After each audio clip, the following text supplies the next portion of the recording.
یہ کہ بجٹ پاس نہیں ہوگا, ہمارے جو ساتھ اتحادی تھے, پھر کئی چیزیں آپ کے سامنے ہیں, بجٹ پاس ہو گیا, کہتے تھے نہیں ہوگا, بجٹ بھی پاس ہو گیا, اب ریلیف بھی عوام کو ملے گا. اور دیکھیں ہم نے جو پینشن والے لوگ ہیں ان کی 10% تنخواہیں بڑھائیں بھی, اور جو ان کے اوپر کوئی ٹیکسز تھے وہ 3-4% کم کیے, 14% ان کو ہم نے ریلیف دیا. ٹھیک ہے, لیکن پنجوزہ صاحب آپ کیوں سمجھتے ہیں سر کہ حکومت جو ہے نہ بجٹ میں انہوں نے ریلیف دیا ہے, نہ پیٹرول میں جس حد تک توقع تھی اتنا ریلیف عوام کو نہیں مل سکا؟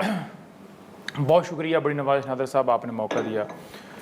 سب سے پہلی بات یہ ہے کہ جب آپ اللیجیٹمیٹ طریقے سے آئے ہوتے ہیں تو آپ کو عوام کی پرواہ نہیں ہوتی, آپ کو اپنی کرسی کی, پیسے کی, اقتدار کی پرواہ ہوتی ہے. ابھی آپ دیکھیں کہ جب ایران اور امریکہ اسرائیل کی جنگ لگی تو اس وقت عالمی منڈی کے اندر جو ہے پیٹرول کی قیمت بڑھی, لیکن یہاں پاکستان کے اندر انہوں نے کہا جی ہمارے پاس سٹاک ہے, 28 دن کا سٹاک ہے. لیکن آپ نے دیکھا کہ پھر فوری قیمتیں بڑھ گئیں, اور جب ان سے پوچھا گیا تو انہوں نے کہا جی ہم نے پریکاشنری میئرز کیے, تو ہم نے اس لیے بڑھائی کہ آگے پتنی آرڈر ہونے ہیں تو فلانی کمپنی ہے تو ڈمکانی, کوئی ان کے پاس جواز نہیں تھا. ابھی اگر میں آپ کو بتاؤں $70 فی بیرل کے حساب سے اگر ریٹ دیکھا جائے پاکستانی کرنسی کے اندر تو یہ بنتا ہے 122-123 روپے. اس حساب سے اگر دیکھا جائے, اور کہتے ہیں نا تسی 10-20-30 روپے چلو صفائی ستھرائی دلا لاؤ, ٹرانسپورٹ ہے, فلان ہے, ڈمکان ہے, سارا اگر ملا کے دیکھا جائے نا تو میں سمجھتا ہوں کہ اس وقت ان کو 150 کے حساب سے اگر یہ دینا تب بھی ان کو مہنگا نہیں ہے. شہباز شریف صاحب کی وہ تقریریں نکالے نا, جب عمران خان صاحب کے دور کے اندر $100 فی بیرل ریٹ تھا تو اس وقت وہ کہتے تھے کہ آپ 70 روپے کا بھی کر دیں نا تو حکومت کو کوئی نقصان نہیں ہوتا. آج ان کو کہیں کہ آپ اپنی تقریریں اٹھائیں, بات کریں, جواب دیں عوام کو. آپ کیوں نہیں عوام کو جواب دے رہے؟ آپ کو چاہیے تھا کہ اس وقت پیٹرول کی قیمتیں, ڈیزل کی قیمتیں کم کرتے, عالمی منڈی کے مطابق ریٹ گرا ہے, اس وقت کم ترین سطح پر ہے, نہ کرونا ہے, نہ کچھ ہے, نہ جنگ, ہر چیز بند ہو چکی ہے.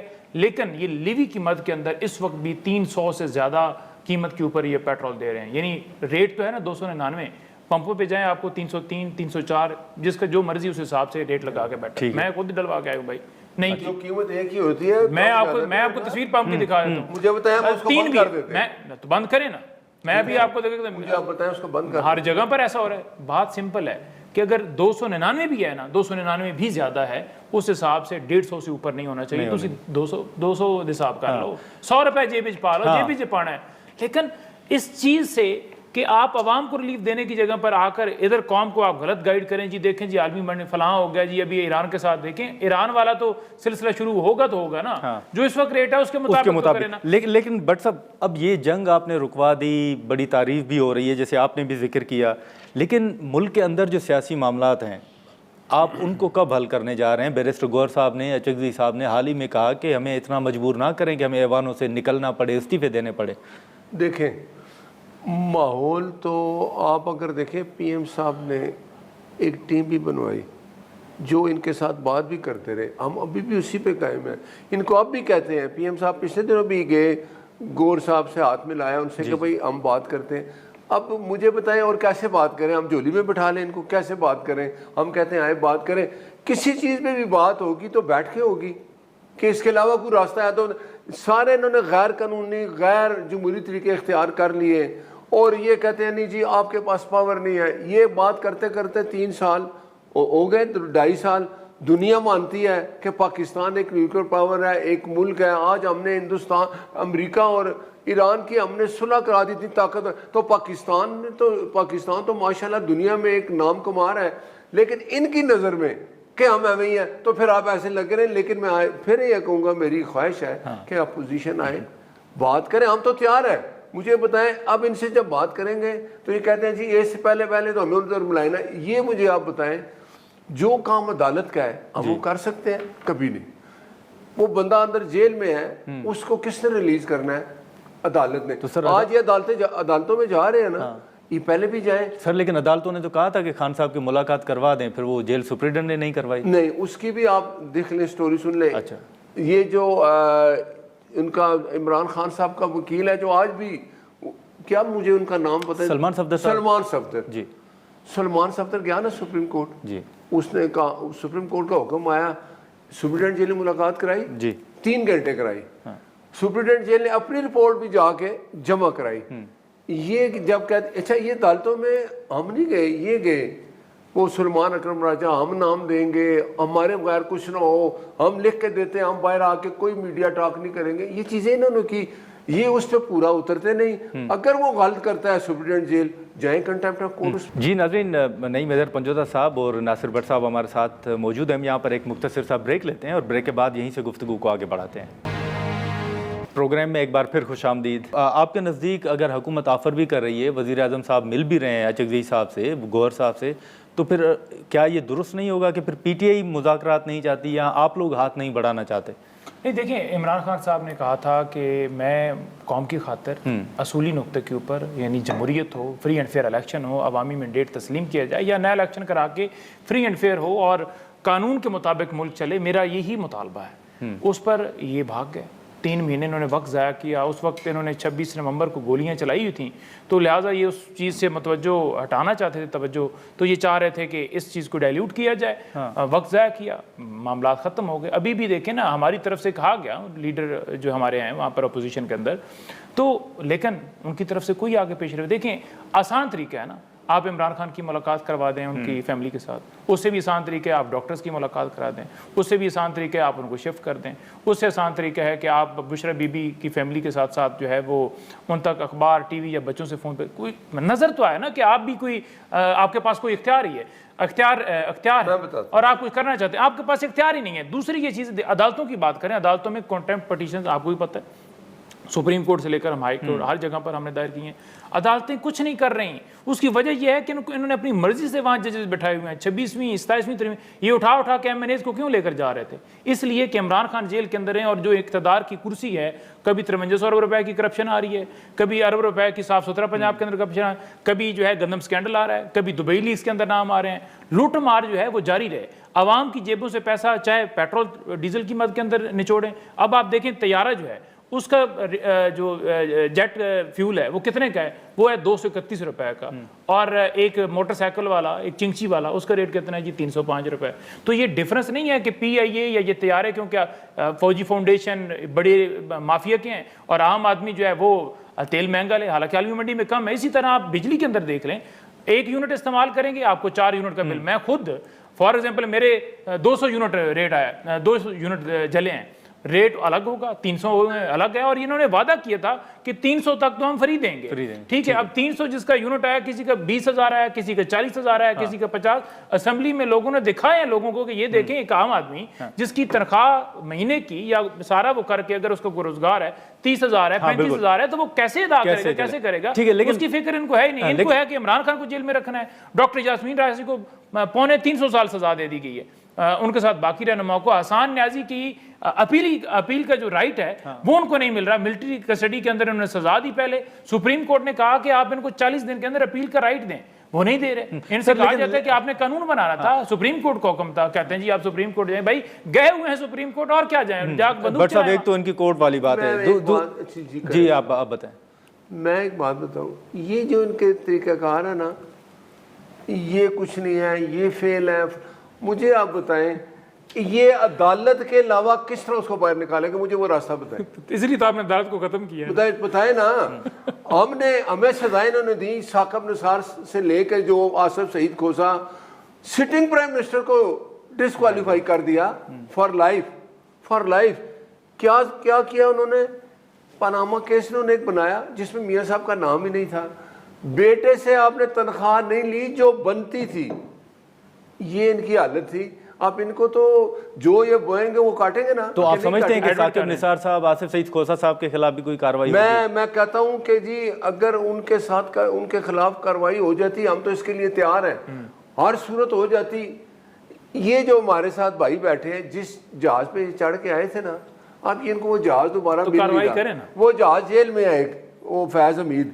دوسرا ہے وہ بیچارہ گرا ہے, وہ باجوہ صاحب, وہ بھی بیمار ہے. اس کو بھی کریں جیل میں وہ میں بتاتا ہوں, اس کو بھی ڈال دیں گے. اور ایک اور ڈالیں گے سر, اور جو آپ والے نثار, جی آپ نے کبھی اس کو دیکھا ہے؟ وہ کسی کے منہ دکھانے کے قابل نہیں ہے. اور جس کے خلاف سازش تھی, جس کا نام تھا میاں محمد نواز شریف, واپس آ گئے, اس ملک میں ہے. نہیں آپ سمجھتے ہیں کہ ثاقب نثار صاحب, آصف سعید کھوسا صاحب یا باجوہ صاحب کے خلاف کارروائی ہوگی؟ ان کے خلاف ہو جاتی تو آج ہم یہ دن نہ دیکھتے. کون کرتا سزا ہو جاتی. ان کو پتہ چلتا, جیسے فیض حمید کے خلاف اس کے ادارے نے فیصلہ کیا نا کہ اس کو سزا ہوگی، اس نے اپنی کہتے ہیں نا جو اس کے ہاتھ میں ایک طاقت تھی، اس نے غلط استعمال کیا.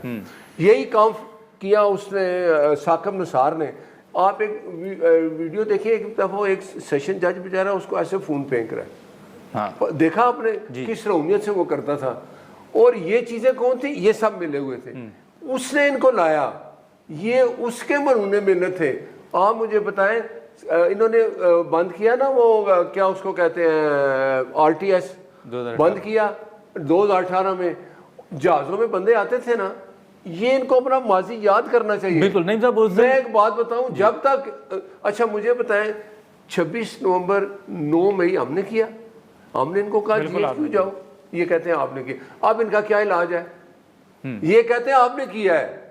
تو پھر مجھے بتائیں یہ ننے چوچے ہم ان کو جا کے جی کیوں میں پھینک گئے، جاؤ جی یہاں جا کے یہ آگ لگاؤ اور چیزیں توڑو. تم آپ خود گئے ہو نا. آج تک میں آج بھی کہتا ہوں، آج وہ اندر جو بیٹھا وہ معافی مانگ لینا کہ میں نے غلط کیا اپنے ادارے کے خلاف سب کچھ. میں سمجھتا ہوں کہ عدالت اس کو معاف کر دے گی، ادارہ معاف کر دے گا، لیکن یہ ٹس سے مس نہیں ہوتے. مسئلہ آپ کا ہے سر یا ادارے کا ہے؟ آپ سے معافی مانگی ہے ادارے؟ نہیں، ہم سے نہیں، ہمارا نہیں ہے یہ، قوم سے اور ادارے سے. ہمارا کوئی نہیں، ہم سے ان کی کوئی. جی ناظرین، نعیم حیدر پنجوتا صاحب اور ناصر بٹ صاحب ہمارے ساتھ موجود ہیں. ہم یہاں پر ایک مختصر سا بریک لیتے ہیں اور بریک کے بعد یہیں سے گفتگو کو آگے بڑھاتے ہیں. پروگرام میں ایک بار پھر خوش آمدید. نعیم صاحب، ایک تو اس دن وزیر اعظم صاحب نے قومی اسمبلی کے اندر بھی کہا کہ اگر آپ کو 2024 کے انتخابات پر اعتراضات ہیں تو آپ کھول لیں، 2018 کی بھی تحقیقات کروا لیں، 2024 کی بھی. دیکھیں شہباز شریف صاحب نے بات کی تھی، میں اس چیلنج کو ایکسیپٹ کرتا ہوں اور ہم تیار ہیں. آئیں 2018 کا الیکشن جو ہے اس کو بھی کھول لیں، اس کی بھی تحقیقات کرا لیں اور 2024 کی بھی کرا لیں. یہ بھاگ جائیں گے. وہ کہہ رہے تھے کہ اگر اس وقت 2018 کے اندر سن لینا وہ ایڈمٹ کر رہے تھے کہ 2018 کے اندر اگر جہازوں میں اور ٹائیاں پہنا کے کوٹ پہنا کے اگر ٹھیک تھا تو 2024 بھی ٹھیک ہے. مطلب یہ ہے کہ وہ سمجھتے ہیں کہ اس وقت ان کا موقف ہے نا کہ غلط تھا، ٹھیک ہے ہمیں ہرایا گیا، تو اس بات کو وہ کہتے ہیں کہ اگر اس وقت ٹھیک تھا تو اب بھی ٹھیک ہے. یہ ان کی ایڈمیشن ہے. نمبر 2، عمران خان صاحب نے کھلا چیلنج کیا تھا اسمبلی کے اوپر کہ جس حلقے سے آپ کہتے ہیں ہم اس حلقے کو کھلانے کے لیے تیار ہیں. نہیں صاحب، لیکن یہ بھاگے. 2014 کے دھرنے کے اندر بھی 200-300 درخواستیں تھیں. عمران خان نے کہا 4 حلقے کھول دو، یہ اس وقت بھی بھاگے. نہیں چیلنج تیسری یہ چیز ہے کہ یہ کہہ رہے ہیں کہ فیض ہے، فلانا ہے، ڈمکانا ہے. آپ باجوہ کو ڈالیں نا اندر، اگر اس نے کیا ہے آپ اس کو کریں، ٹھیک ہے. اگر باجوہ کی بیساکھیوں کے اوپر آتے تو پھر باجوہ ہمیں ہٹا دیتا، بتائیں نا، پھر باجوہ میں ہٹا دیتا. اور خواجہ آصف صاحب خود ایڈمٹ کر چکے ہیں، سن لینا، خواجہ آصف ان کے خود ایڈمٹ کر چکے ہیں کہ باجوہ صاحب نے کہا تھا کہ ہم آپ کو حکومت دیتے ہیں. ٹھیک ہے، آن ریکارڈ ہے، ٹھیک ہے. اگر باجوہ ہمارا انہیں پتہ چل گیا تھا کہ دیکھیں عوام کے مینڈیٹ سے یہ بندہ آیا ہے اور یہ آؤٹ آف سلیبس آ گیا. نہیں لیکن اس لیے وہ جو عوام نے دیا RTS کے اندر 32 سے 33 سیٹیں ہماری کم کی گئی تھیں. آج بھی ہم کہتے ہیں نہیں، لیکن یہ چیلنج آپ حکومت جو ہے وہ کمزور رہے. ادھر ہمیں ایم کیو ایم کو ملانا پڑا اور پارٹیوں کو ملانا پڑا تاکہ آسانی سے جوڑ توڑ کر دی جائے. اب زیادہ تھی بالکل، تو آپ کرا لیں 18 کی. اور جہاں سے ہم یہ چیلنج نہیں صاحب آپ قبول کرتے ہیں یا آپ کی پارٹی پوری پارٹی قبول کرتی ہے؟ میں پارٹی کے بیان پہ بات کر رہا ہوں. تو پھر آپ سمجھتے ہیں کہ گور صاحب کہیں گے ایوان کے اندر کہ جی ہم قبول کرتے ہیں؟ بالکل چلے. اچھا، یہ تو بہت بڑی بریکنگ نیوز ہے. میں کہہ رہا ہوں کہ آپ بنائیں سر وہ تحقیقات. بالکل، ہم تو اس وقت بھی کہتے تھے، یہ اس وقت بھی بھاگے تھے. تو آپ سمجھتے ہیں کہ گور صاحب کہیں گے کہ جی بالکل انڈیپینڈنٹ تحقیقات ہونی چاہیے. 18 پہ بھی کریں، 24 پہ بھی کریں، لیکن رائے سلطان سکندر سے نہیں، انڈیپینڈنٹ لوگوں سے، انڈیپینڈنٹ ججز سے. ٹھیک ہے، اتنے دنیا کو ناصر بٹ پہ کے تحقیقات کرے تھے بہ میں کہ مورا شیر اینج نہیں ہونا. اچھا جی ناصر یہ تھوڑے منہ نکل رہا ہے. شیر نے جو حال کیا ہے نا 50 سالوں سے، آج قوم کے اوپر یہ جو عذاب مسلط ہے. ایک میں بات بتاؤں، اپوزیشن ہے ہماری، ہم کہتے ہیں الیکشن غلط ہوئے ہیں. ہر دفعہ ہم مانتے ہیں نا کہ الیکشن ٹھیک نہیں ہوتے، یہ جیتے ہیں تو ہم انکار کرتے ہیں جی یہ غلط جیتے ہیں. الیکشن کمیشن ابھی نیا آنا ہے نا، قانون کیا کہتا ہے کہ اپوزیشن اور حکومت بیٹھ کے نیا الیکشن کمیشن لائے. مجھے بتائیں آج تک انہوں نے کہا ہے کہ آؤ بیٹھ کے الیکشن کمیشن نیا لائے. ان کو اس سے سروکار ہم ان کو کہتے ہیں آئے بیٹھے یار وہ تو چینج کر لو، اس کے ریفارمز لے آؤ، آنے والا الیکشن ٹھیک ہو جائے جو آئے گا. ہم نے تجاویز بھیجی تھی، ہمارے جو لیڈران ہیں عمر ایوب، شبلی فراد، انہوں نے اپنی رپورٹ دی تھی، انہوں نے کہا کہ چینج کریں. سن لینا. نہیں سر، آپ نے ایچ صاحب سے رابطہ کیا ہے کہ میں آپ کو کہتا ہوں یہ صبح اپوزیشن کہے جی کہ آئیں الیکشن کمیشن نیا لائیں، اس میں تو آپ کو تو ہمیں کوئی اعتراض نہیں ہے نا. بٹ صاحب ایک سوال، چاہیے ایک بات کا جواب دے دیں. جی جی الیکشن کمیشن اپنی مدت پوری کر چکا ہے، ہاں وہ تو پوری کر چکا ہے. ٹھیک ہے. اس کے بعد کس آئین کے تحت وہ تو آئینی ترمیم ہو گئی تھی نا، آئینی ترمیم کے ذریعے وہ بعد میں ہوئی. بات یہ ہے کہ اس کے بعد اس نے کنٹینیو کیسے کیا. نہیں وہ کنٹینیو تو آئینی ترمیم ابھی میں نے سنا ہے کسی کا پتہ نہیں انہوں نے ممبر بنایا ان کی وائف کو، وہ کس قانون کے تحت نوازا جا رہا ہے.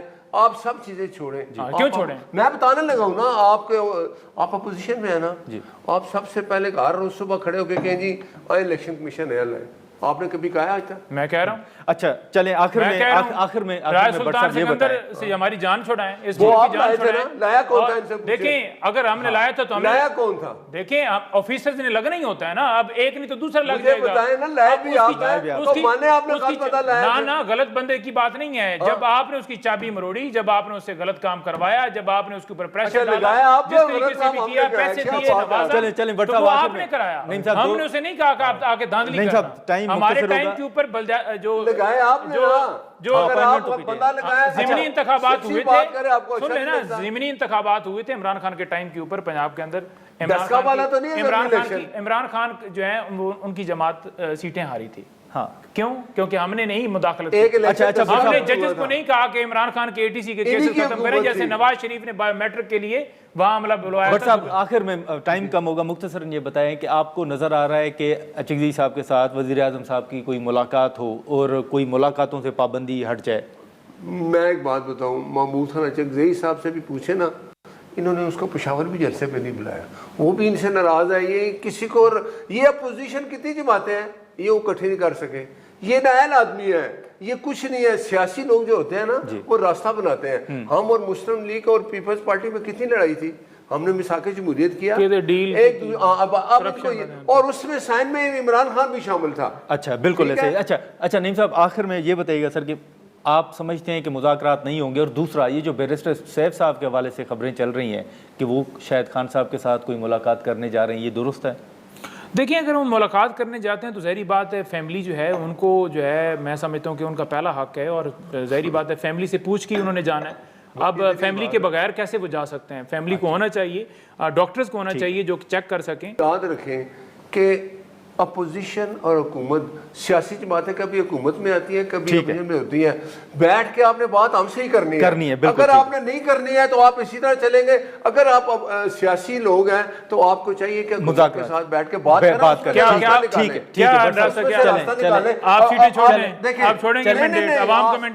یہ فیصلہ کر لیں کہ الیکشن کمیشن نیا لے. ادھر بات کر لیں نا، لمبی بات تو چھوڑ دیں نا، آپ ادھر طے کر لیں. آپ بتائیں کہ عمران خان کے کیسز کیوں نہیں لگا رہے؟ کیوں عدالت نے لگانا ہے؟ وہ آپ کے متحد ہیں. وہ محسن نقوی میسیج فارورڈ کرتا ہے. وہ افسار عالم پہ کیس کریں جس نے افسار عالم کو بھی آپ لوگوں نے گولی مار دی تھی بیچارہ، وہ حق کی بات کر رہے ہیں. آپ حق کی بات پھر مانے نا اس کی جو محسن نقوی.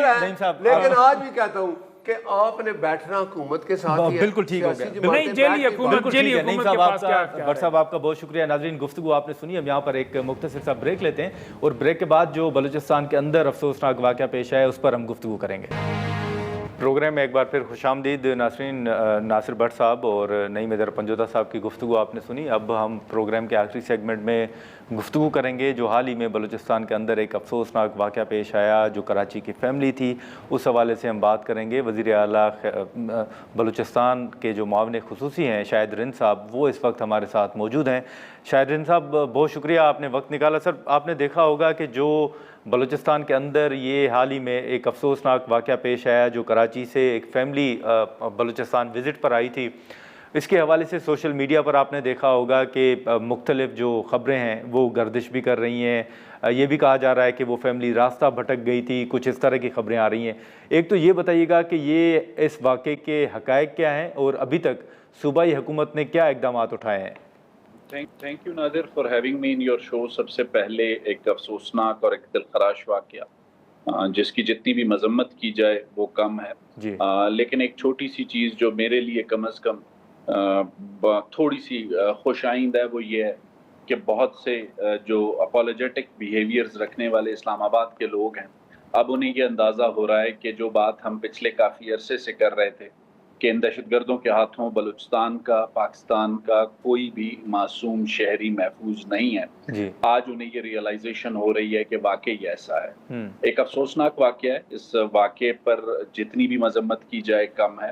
اور اس واقعے کے حوالے سے جو چیزیں سوشل میڈیا پر آئی ہیں، جو اس متوفی شخص کی اہلیہ ہیں، انہوں نے یہ بتایا کہ وہ کراچی کے لیے روانہ ہوئے تھے کوئٹہ سے رات کو، ٹھیک ہے. اور وہ جو ہے راستہ بھٹکنے کی وجہ سے ایک ایسے راستے کی طرف نکل گئے جہاں پر انہیں نامعلوم مسلح افراد کا سامنا کرنا پڑا.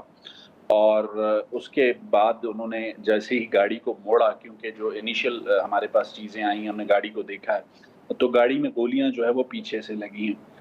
تو اس کے بعد ان کو وہاں سے ایویکیوٹ کرنے میں تھوڑا سا وقت ضرور لگا، کیونکہ کمیونیکیشن کا ایشو تھا اور اس دن 10 محرم کا دن بھی تھا. جی تو جیسے ہی اطلاع ملی اس کے بعد ان کو ایویکیوٹ کرنے کی وہاں سے کوشش کی گئی، لیکن افسوس اس بات کا ہے کہ وہ جو شخص تھے وہ چل بسے اور ان کی اہلیہ زخمی ہوئی. 2 معصوم بچے معجزانہ طور پر میں کہوں گا کہ ان کی ماں کی بہادری کی وجہ سے محفوظ رہے. اس واقعے کے فوری بعد جو گورنمنٹ کا رسپانس تھا، اس علاقے میں انٹیلیجنس بیسڈ آپریشن بھی لانچ کیا گیا، اور اس کی جو تفصیل ہے وہ میں اس وقت آپ کے سامنے نہیں رکھ سکتا. اس کی کوئی آپریشنل وجوہات ہیں، لیکن اگلے ہی روز جس حد تک ہم اس فیملی کو فیسیلیٹیٹ کر سکتے تھے ہم نے فیسیلیٹیٹ کیا.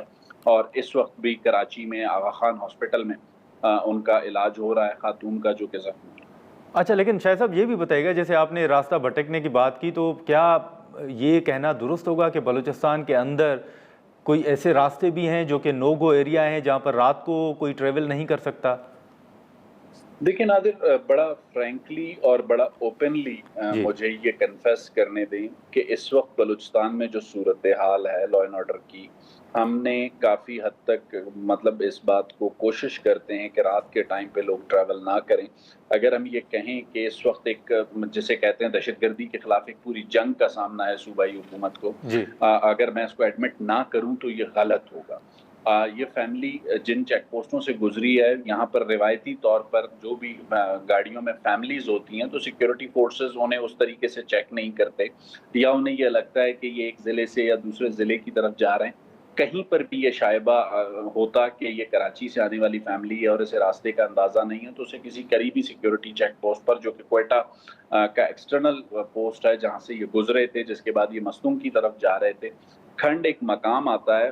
اگر میں آپ کو نادر سمجھانا چاہوں تو اس طریقے سے آپ کو سمجھا سکتا ہوں کہ اگر آپ سپر ہائی وے کراچی پر ٹریول کر رہے ہیں اور آپ تھوڑا سا رائٹ یا لیفٹ ہو جائیں تو آپ بجائے حیدرآباد جانے کے سفورہ کوٹ کی طرف نکل جائیں گے یا کسی اور طرف نکل جائیں گے. تو وہ جو گوگل میپ ہے اس کی وجہ سے ان کا جو راستہ ڈائیورٹ ہوا اور کسی جگہ پہ جسے کہتے ہیں کسی ایک ویرانے مقام پر دہشت گرد موجود تھے، انہوں نے ان کی گاڑی کو روکنے کے لیے کوشش کی. تو میرا خیال ہے جو ابتدائی طور پر ہمارے سامنے چیزیں آئی ہیں تو انہوں نے وہاں سے گاڑی موڑ کر واپس ہونے کی کوشش کی، جس میں دہشت گردوں نے ان پر فائرنگ کی. اچھا شاہ صاحب، جیسے آپ نے ذکر بھی کیا کہ صوبائی حکومت نے کیا کیا اقدامات اٹھائے، آپ نے آپریشن کا بھی ذکر کیا، تو ابھی تک جو ابتدائی رپورٹ ہے اس میں کیا حقائق سامنے آئے ہیں؟ کوئی سراغ جو ہے وہ مل سکا ہے کہ یہ حملہ کرنے والے کون تھے؟ کیا حقائق ہیں؟ دیکھیں، یہ کون تھے یہ اتنا سادہ سا سوال لگتا ہے. بہت واضح طور پہ ہمیں یہ کہنا ہوگا معصوم لوگوں کو چاہے شناختی کارڈ دیکھ کر چاہے گاڑی روک کر قتل کرنے والا کوئی بھی شخص ہو وہ دہشت گرد ہے، اور دہشت گرد کے ساتھ اسی طریقے سے نمٹا جاتا ہے جس طریقے سے دہشت گردوں کے ساتھ نمٹا جاتا ہے. جیسے میں نے آپ کو پہلے بتایا کہ اس علاقے میں ایک انٹیلیجنس بیسڈ آپریشن لانچ کیا گیا ہے. کچھ ریزنز کی وجہ سے اس وقت میں اس کی ڈیٹیلز آپ سے شیئر نہیں کر سکتا، لیکن ایسا نہیں ہے کہ اس علاقے میں بالکل کوئی کارروائی نہیں ہو رہی ہے. قانون نافذ کرنے والے اداروں نے وہاں پر کارروائی کی ہے، اس کی ڈیٹیلز اپروپریٹ وقت پر میڈیا. اچھا شاہ صاحب، آخر میں یہ بھی بتائیے گا کہ آپ کے بھی علم میں ہے کہ بلوچستان بھی بڑی تعداد میں سیاح جو ہیں وہ آتے بھی ہیں مختلف علاقوں سے، تو کیا یہ جو اس وقت حالات ہیں ان حالات کو مد نظر رکھتے ہوئے ان سیاحوں کے لیے کچھ ہدایات ہیں؟ کیا لوگوں کو کہا گیا ہے کہ وہ رات کے ٹائم پہ، جیسے آپ نے ٹریول کی بات کی، تو کیا سیاحوں کے لیے کیا ہدایات ہیں؟ اور دوسرا، بلوچستان کے اندر جیسے خیبر پختونخوا کے حوالے سے کچھ نام لیے جاتے ہیں، بلوچستان کے اندر آپ کی معلومات کے مطابق کون سے ایسے ایریاز ہیں جہاں پر زیادہ چیلنجز آپ کو اس وقت آپ کو سامنا کرنا پڑ رہا ہے ان کا؟ دیکھیں نادر، اس وقت جو میں نے آپ کو پروگرام کے ابتدائیے میں کہا کہ ہم دہشت گردوں کے خلاف ایک پوری جنگ لڑ رہے ہیں. اس جنگ میں جو رول ہے گورنمنٹ اس کو پولیٹیکلی نہ صرف اون کرتی ہے بلکہ لیڈ بھی کرتی ہے، اور چیف منسٹر بلوچستان سرفراز بگٹی واضح طور پر کافی مرتبہ یہ بات کر چکے ہیں کہ فورسز نے پورے بلوچستان کو جو کہ پاکستان کا نصف ہے اسے سیکیور کرنا ہوتا ہے، لیکن دہشت گردوں کو چند منٹوں کے لیے کسی ایک مقام پر سرفیس ہونا ہوتا ہے، اور وہ سرفیس ہونے کے بعد بغیر کسی وجہ کے عام لوگوں کو کس طریقے سے نشانہ بنا رہے ہیں، کاروباری لوگوں کو کس طریقے سے نشانہ بنا رہے ہیں، یہ چیزیں رپورٹ ہو رہی ہیں۔ لیکن اس کے باوجود بھی ہم یہ دیکھتے ہیں کہ بہت سے ایسے سوشل میڈیا ہینڈلرز پر بہت سے ایسے دانشور موجود ہیں جو آج بھی ان دہشت گردوں کو حقوق کی جنگ لڑنے والا تصور کرتے ہیں۔ حالیہ واقعے کے بعد کم از کم انہوں نے اتنی لب کشائی ضرور کی ہے کہ ان دہشت گردوں کی مذمت کی ہے، لیکن اس میں بھی وہ اپولوجیٹک بیہیویئر کے ساتھ ہیں، وہ دہشت گردوں کو نامعلوم افراد اور مسلح افراد کہہ کر مخاطب کر رہے ہیں۔ پتہ نہیں کیوں انہیں اس معاملے میں تھوڑا سا ریلیکٹنس ہے کہ وہ دہشت گرد کو دہشت گرد نہیں کہہ سکتے۔ چلیں، بہت شکریہ شاہد رند صاحب، آپ نے وقت نکالا۔ ناظرین، جو بلوچستان میں حال ہی میں افسوسناک واقعہ پیش آیا، اس حوالے سے شاہد رند صاحب نے جو تفصیلات تھیں وہ ان سے آگاہ کیا کہ کس طرح یہ واقعہ پیش آیا اور جو بلوچستان حکومت نے اقدامات اٹھائے ہیں اس حوالے سے بھی تفصیلات سامنے رکھی گئیں۔ اور اس سے قبل جو ہماری ناصر بٹ صاحب اور نعیم حیدر پنجوتا صاحب سے گفتگو ہو رہی تھی، اس میں ایک مرتبہ پھر آپ نے دیکھا ہوگا کہ جو وزیر اعظم صاحب نے انتخابات کے حوالے سے یا مذاکرات کے حوالے سے بات کی ہے، حکومت کا یہی موقف ہے کہ حکومت تو مذاکرات چاہتی ہے لیکن پاکستان تحریک انصاف جو ہے وہ ہاتھ نہیں بڑھا رہی اور نہ ہی وہ مذاکرات چاہتی ہے۔ اسی کے ساتھ ساتھ جو ملاقاتوں پر پابندی ہے، حکومت کا موقف ہے کہ یہ عدالتی فیصلے ہیں، اور اس حوالے سے اگر فیصلے آنے بھی ہیں یا اگر کوئی پی ٹی آئی کو ریلیف ملنا ہے تو وہ عدالتوں کے ذریعے ہی ملنا ہے۔ البتہ مذاکرات کے حوالے سے زور ضرور دیا جا رہا ہے۔ دوسری جانب اگر بات کریں تو پی ٹی آئی اور خاص طور پر جو اپوزیشن الائنس ہے ان کی اسٹریٹجی کیا ہوگی، اس حوالے سے بھی ملاقاتوں کا سلسلہ جاری ہے۔ حال ہی میں مولانا فضل الرحمان صاحب کے ساتھ بھی ملاقاتیں ہوئیں۔ اب یہ دیکھنا یہ ہوگا کہ اس میں حکمت عملی اپوزیشن الائنس کی کیا سامنے آتی ہے، اور خاص طور پر جو پاکستان تحریک انصاف کا موقف ہوگا یا ان کی حکمت عملی ہوگی، کیونکہ حال ہی میں وہ مولانا فضل الرحمان صاحب سے ملاقاتیں کر رہے تھے لیکن مولانا فضل الرحمان صاحب پی ٹی آئی کے ساتھ ابھی تک نہیں چلے۔ البتہ محمود خان اچکزئی صاحب کی حال ہی میں چند ملاقاتیں ہوئی ہیں، اور یہ امکان ضرور ظاہر کیا جا رہا ہے کہ مولانا فضل الرحمان صاحب اور اچکزئی صاحب کے بڑے اچھے مراسم ہیں، ہو سکتا ہے کہ مولانا صاحب کوئی پازیٹیو جیسچر جو ہیں اس کا اظہار کریں، وہ دکھائیں، اور آگے کوئی مشترکہ حکمت عملی سامنے آئے، یہ دیکھنا ہوگا۔ آج کے پروگرام میں اتنا ہی، اجازت دیجیے، اللہ حافظ۔